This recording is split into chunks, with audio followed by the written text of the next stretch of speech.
আমি জানি না আমি কোন ভাষায় তোমার সাথে কথা বলবো। কেন, কি হয়েছে? তুমি না অনেক মিথ্যা বলতে শিখে গেছো। কি বলো এইসব? কি করছি আবার? কি নিয়ে মিথ্যা বলছি? আচ্ছা, তুমি তো নাকি আজকে বিকেলে আপুর বাসা যাবে বলছো, আর বলছো একটু ব্যস্ত থাকবে, আমি যেন কল না দিই, মেসেজ না দিই। তুমি বাসায় এসেই আমাকে কল এসএমএস দেবে, কিন্তু দেখো রাত প্রায় 12টার উপর হয়ে গেছে, তুমি আমাকে মেসেজ দাও না, অনলাইনে আসো। তুমি সব সময় এসব ছোটখাটো বিষয় নিয়েই পড়ে থাকো। আরে আজকে আপু ভাইয়া এরা সবাই আসছে, সবাই মিলে আমার ফোনে ভিডিও দেখে ফেসবুকে। তো আমি মেসেজ করার সময় ওনারা দেখে নাই? গেছে কই ওরা? তুমি একদম বেশি বেশি করো। হয়তোবা আজকে শেষ রাত, আর হবে না কথা কখনো। ছেলে ছেড়ে যাওয়ার আগে এইসবই বলে, বাকি ছেলেদের মতোই তুমি। হ্যাঁ, আমি বাকি সবার মতোই। আজকে তুমি সত্যি আপুর বাসায় গেছো? তো মিথ্যা বলবো তোমার সাথে? মানে তোমার সমস্যা কি? তুমি আমাকে এটা নিয়েও সন্দেহ করো? প্রশ্নের উত্তরটা দাও, তুমি আসলে আজকে আপুর বাসায় গেছো? হ্যাঁ, প্রয়োজন হলে আমার বান্ধবীকেই জিজ্ঞাসা করো। ছি, তুমি এত সন্দেহ করো আমাকে, আমি ভাবতেই পারিনি। তোমার বান্ধবীকে বলতে হবে না, ওনার সাথে আমার কথা বলা অনেক আগেই শেষ। কি বলেছো ও? মুক্তা শোনো।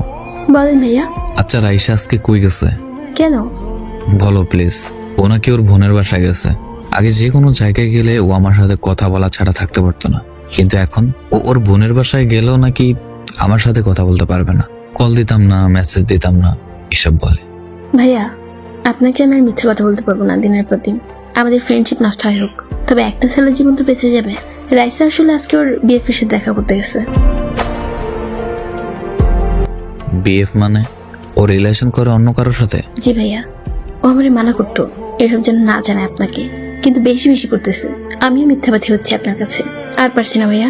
ওরা আজকে চাঁদপুর বড় স্টেশন ঘুরতে গেছে, আমারে বলে গেছে যদি আপনি জিজ্ঞেস করেন তাহলে বলতাম আপুর বাসায় গেছে।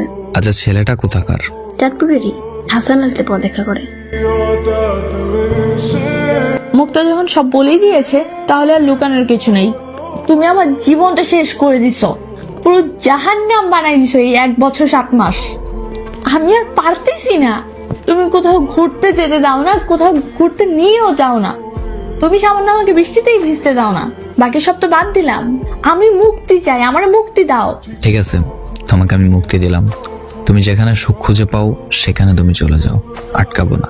আমি বলবো না তুমি আমার থেকে ভালো পাবে না, অবশ্যই পাবে। যাও, যাকে পেয়েছো তাকে নিয়ে সুখে হও। আর আমার প্রথম ভালোবাসাটা এইভাবে শেষ করার জন্য তোমার প্রতি আমার কৃতজ্ঞতা। ভালো থেকো নতুন মানুষকে নিয়ে। আইডিটা মনে রেখো, কাজে আসবে কখনো। লেকচার দিতেই পারবেন, সারা জীবন কিছু করতে পারবেন না। তুমি বুঝনি, আমি বলিনি, তুমি স্বপ্নতে কেন আসনি? তোমাদের অনেক সুন্দর মানাইছে দুজনরে।